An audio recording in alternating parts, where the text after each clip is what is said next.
Hello, welcome. Today we're going to talk about belief. Imagine that. Except you get to choose what you believe. Most people don't believe that, but you can decide to if you want. So part of the process that I've been going through is working out my different beliefs. And that's not always an easy process, or at least I don't believe it's always an easy process yet. But it's a necessary one. Over the last year, I have been analyzing, probably too much, but everything that I can possibly think of. And it's leading me to a lot of conclusions that I wasn't aware of. Except those conclusions are my own beliefs that I have, whether they're beliefs that were instilled in childhood or beliefs that I picked up along the way doing different activities in my life. That isn't as important as you might think. What it really comes down to is how you feel about them now. So I have a belief that I only make a certain amount of money and that I have to have a 9-to-5 job in order to get a paycheck every 2 weeks from, in my case, federal government. And I have that as a belief. I believe that I need to work for the man and deliver a certain amount of effort and time in order to get my stipend, which affords me a, objectively speaking, incredibly affluent life if we were to compare humanity over the last, let's call it 2,000 years of known existence. My life is amazing. I have more things, more stuff than 99.999% of human beings that have ever lived in the last 2,000 years. Pretty fantastic. But for me, I no longer believe that that's enough. And that's okay. Part of the belief system that I've been going through is realizing that I'm my own limit. I'm the thermostat.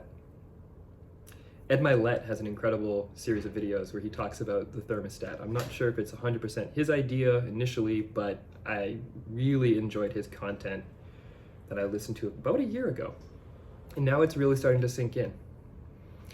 And that is that you set a specific point that you expect, okay? So you set that point and you're like, all right, I'm comfortable here, right? For me, that's living downtown Ottawa in my own place.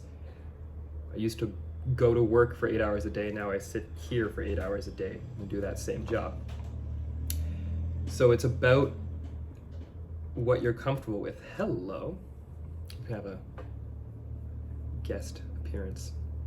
So it's about what you're comfortable with, and that is something that I became very comfortable with.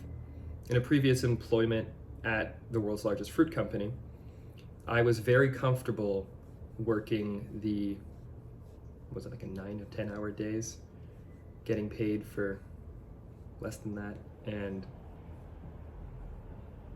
doing things that I wasn't always super cheery about.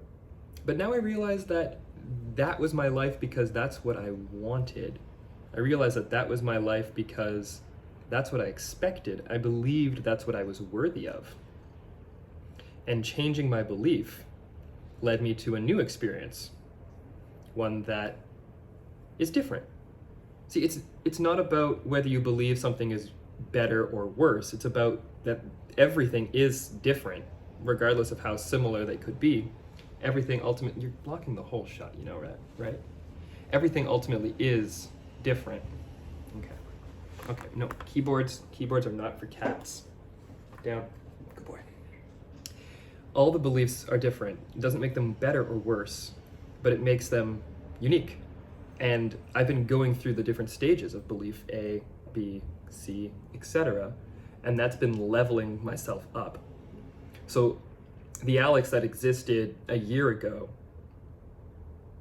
does not exist right now. He still exists in that past reality, but he doesn't exist right now. And what I need to do is I need to continue to analyze my belief structure and continue to see which beliefs are serving me and which beliefs I can let go of. And there's many, many different ways of doing that. And I think we're going to talk about some of those different ways in future videos.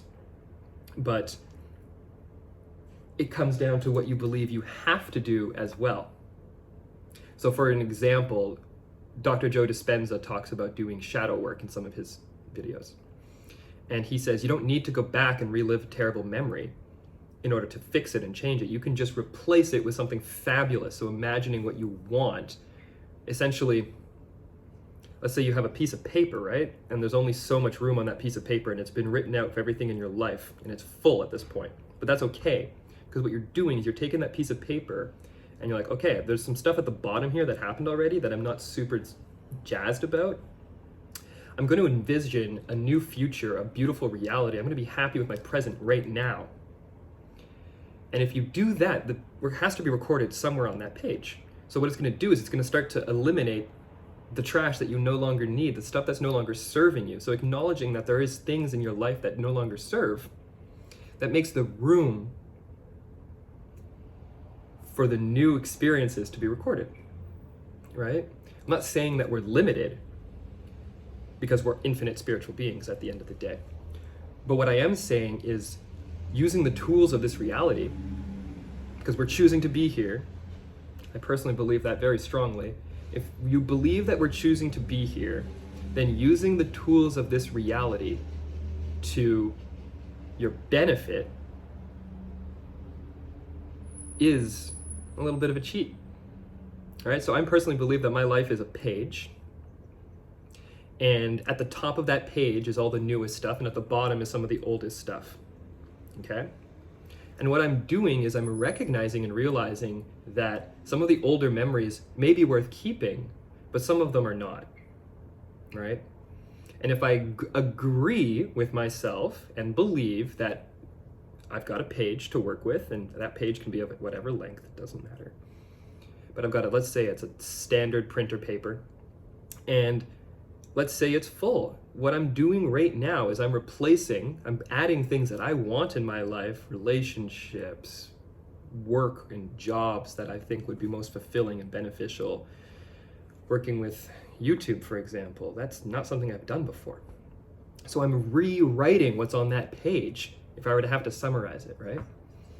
And that means that I'm getting rid of stuff that no longer serves me, which is not always easy, again, to go back. I don't personally think that it's supposed to always be joyous and fun. Maybe that's a belief, right? Well, definitely is a belief. But as Abraham says, you don't know what you want till you know what you don't want, right? You have to go through the not being in the vortex, in her words, right? You have to go through stuff. You don't know that you want the downtown condo until you've not had the downtown condo living experience. Now I'm at a point where I'm like, okay, I love this, but I've also got some new ideas, some future ideas, some different possibilities that I would really like to incorporate into my life. And that's accepting that 3-4 years ago when I was making these decisions, this is what I wanted then. And I love that, right? I'm at peace with the fact that this is what I wanted. And I accept that. But that doesn't mean that this has to be what I want forever. Goes back into that belief. So I think that's inspired me for an actual second video that I'm going to talk about, and I will tease you with that for tomorrow. Thank you very much. Like, comment, subscribe below, all that usual jazz, and we will talk again soon. Peace.